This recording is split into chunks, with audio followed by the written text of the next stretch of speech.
नमस्कार। चैनल देखने वाले सभी किसान भाइयों को, मित्रों को श्रीपाल का बहुत सारा नमस्कार। मित्रों, आज सोमवार है और दिनांक 9 अक्टूबर 2023। मौसम की पहले बात कर लेते हैं। कल हमने वीडियो में चर्चा करी थी मौसम में अक्टूबर में होने वाले बदलाव की, और साथ ही चर्चा हमने ग्वार पे करी थी। आज थोड़ी सी विस्तार से बातचीत हम कर रहे हैं। चैनल को सारे किसान भाई फॉलो करें, लाइक करें, सब्सक्राइब करें और वीडियो को ज़्यादा से ज़्यादा शेयर करें ताकि सभी तक सही और सटीक जानकारी जो है वो पहुंच जाए।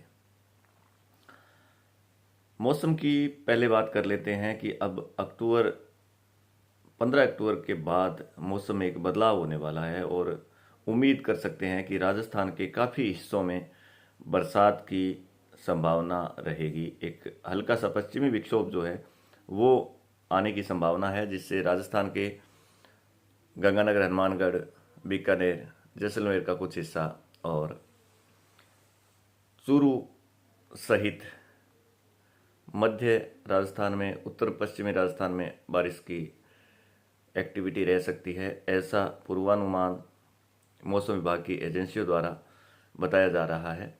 तो जिसके आधार पर हमें आगे क्या फैसला करना है, फसल को किस तरह से आगे हमें रणनीति बनानी है, वो किसान भाइयों को निर्णय खुद को लेना है। बिजाई का समय चल रहा है। सरसों की बिजाई शुरू हो चुकी। पश्चिमी राजस्थान में, उत्तरी राजस्थान में, पूर्वी राजस्थान में सरसों की बिजाई हो रही है और यहाँ पश्चिमी राजस्थान में भी सरसों की बिजाई अब शुरू हो रही है। साथ ही चने की बिजाई भी अब शुरू होने जा रही है। पीक टाइम रहेगा। मित्रों, अगर ये बरसात आती है और 5-7 आंगड़ बरसात, 8 आंगड़ बरसात हो जाती है तो बिजाई के लिए, किसान भाइयों के लिए ये बहुत अच्छी साबित हो सकती है। तो वहीं कुछ फसलों को, पकी हुई फसलों को नुकसान भी दे सकती है ये बारिश। खास करके बातचीत करें, नरमा में नुकसान की संभावना है। वैसे तो नरमा में इस बार भगवान ने नुकसान कर दिया पहले से ही, तो बची खची खसर और भी इसमें निकल सकती है, खराब हो सकता है। तो ये किसानों के लिए अच्छी बात नहीं है। दूसरा, ग्वार की अगर बात करें तो ग्वार की फसल में भी बरानी एरिया में जहाँ पे कटाई हो रही है या कटाई हो चुकी है, वहाँ पे क्वालिटी का नुकसान हो सकता है। और जिस तरह से हमने देखा है कि इस बार उत्तरी राजस्थान में, हरियाणा में, गंगानगर, हनुमानगढ़ में ग्वार की क्वालिटी जो है वो बहुत ज़्यादा खराब हुई है। तो वैसी स्थिति ना करे भगवान की। बरानी एरिया में भी जहाँ पे फसल है तो वहाँ ऐसी स्थिति हो सकती है। तो ये एक अच्छी बात नहीं है किसान भाइयों के लिए। भावों की मार पहले से ही किसानों को, देखिए, जब ईश्वर मेहर नहीं करता ना तो चारों तरफ से यही समस्या होती है। राम और राज दोनों की जो धुरी है, दोनों की जो स्थिति है वो एक साथ चलती है। पिछले साल हमने देखा कि नरमा की फसल किसान भाइयों की ठीक ठाक हुई थी, तो वहीं 8 से 9 हज़ार रुपये के भाव किसानों को मिले थे, तो ये अच्छी बात थी। तो इस बार उल्टा हुआ है। किसानों का नरमा जो है वो 7 हज़ार के नीचे, 6-7 हज़ार के बीच में भाव मिल रहे हैं, और वहीं फसल जो है वो बुरी तरह से प्रभावित हो चुकी है, खराब हो चुकी है। किसानों का लागत मूल्य पूरा नहीं हो रहा। किसानों का इतना खर्चा लगा है नरमा में कि 6 से 7 हज़ार रुपये में कुछ भी पल्ले नहीं पड़ने वाला। इतनी मेहनत, इतनी पेस्टिसाइड किसानों ने डाली, इतना समय दिया, इतनी सिंचाई करी, इतने चुगारों के पैसे, और चुगने को कोई तैयार नहीं है। खराब हुई फसलों के कारण, सुंडी के कारण जो फसलों में चुगारों की जो व्यवस्था की जा रही है वो भी दूभर हो गई है।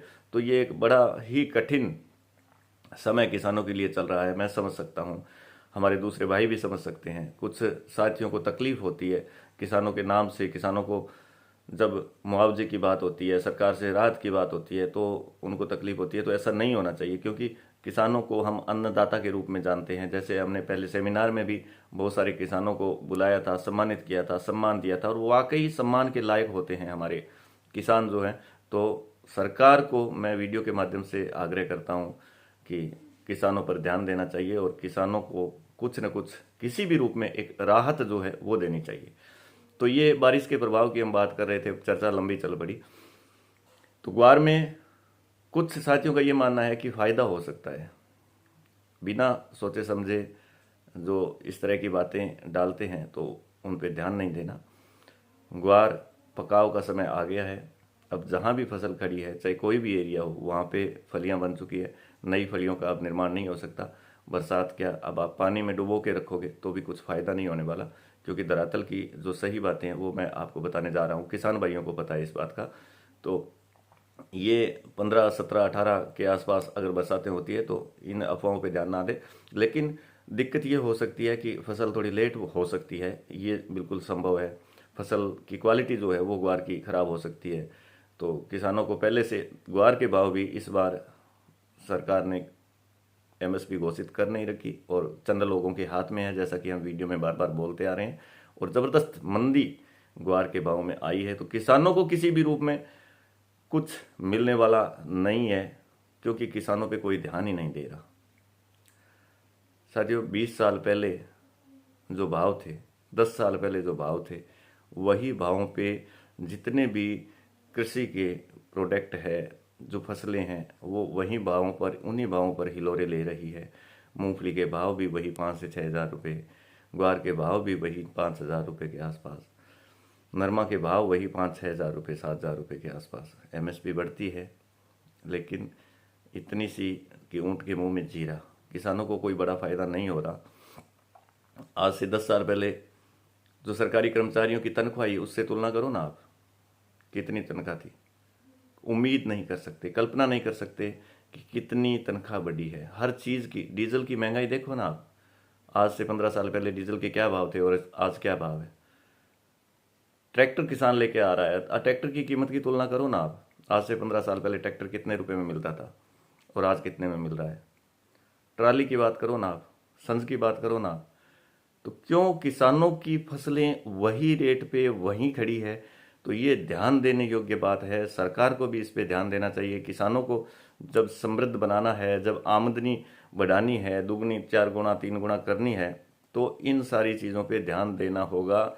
ऐसे नहीं चलेगा कि पिछले साल तो किसानों का ग्वार 6,6500 रुपये बिक रहा था और इस साल 4700-4800 रुपये बिक रहा है। क्या करेगा किसान? कुछ न कुछ किसानों के लिए करना ज़रूरी है, किसानों को कुछ फ़ायदा देना ज़रूरी है, नहीं तो इस खेती से सब लोग मुंह मोड़ लेंगे। तो ये अच्छी बात नहीं है। नरमा पिछले साल 9,000 रुपये बिक रहा था, इस साल 6-7 हज़ार रुपये बिक रहा है। सरसों के भी भाव हमने देखे थे कि पिछले साल 6-7 हज़ार रुपये के भाव सरसों के किसानों को मिले थे और इस बार 4,000, 4,200-4,500 रुपये में सब किसानों की सरसों बिक गई। तो ये सारी चीज़ें, सोर्स क्या है किसान के पास, दूसरा सोर्स क्या है सिवाय फसल के। और जब फसल के उसको भाव नहीं मिलते तो मित्रों उसके दिल पे क्या गुजरती है वो मैं जानता हूँ, या हमारे किसान भाई जानते हैं, दूसरा कोई नहीं जानता। खैर, चर्चा हम और भी करते रहेंगे। दूसरी बात, आज ग्वार के भावों की अगर बात करें, मंडियों में ग्वार की आमदनी की बात करें, तो आज सोमवार है और सबको उम्मीद है कि बहुत अच्छी आमदनी इस बार आज सोमवार को ग्वार में आने वाली है। लेकिन बहुत बड़ा कुछ नहीं होने वाला। पिछले सोमवार को पूरे राजस्थान की मंडियों में मिला करके, हरियाणा, पंजाब, गुजरात मिला करके, और 75,000 कुंटल के आसपास ग्वार मंडियों में आया था। पिछले सोमवार की मैं बात कर रहा हूँ। तो आज सोमवार है, तो मुझे नहीं लगता कि पिछले सोमवार से ज़्यादा अब आमदनी आने वाली है, क्योंकि मंडियों का ग्वार लगभग 40 से 50% ग्वार मंडियों में आ गया है। और अब धीरे धीरे ग्वार जो है वो आता रहेगा। पहले काला ग्वार हो गया था, स्पीड से, प्रेशर से आया था। और कुछ साथियों के व्यू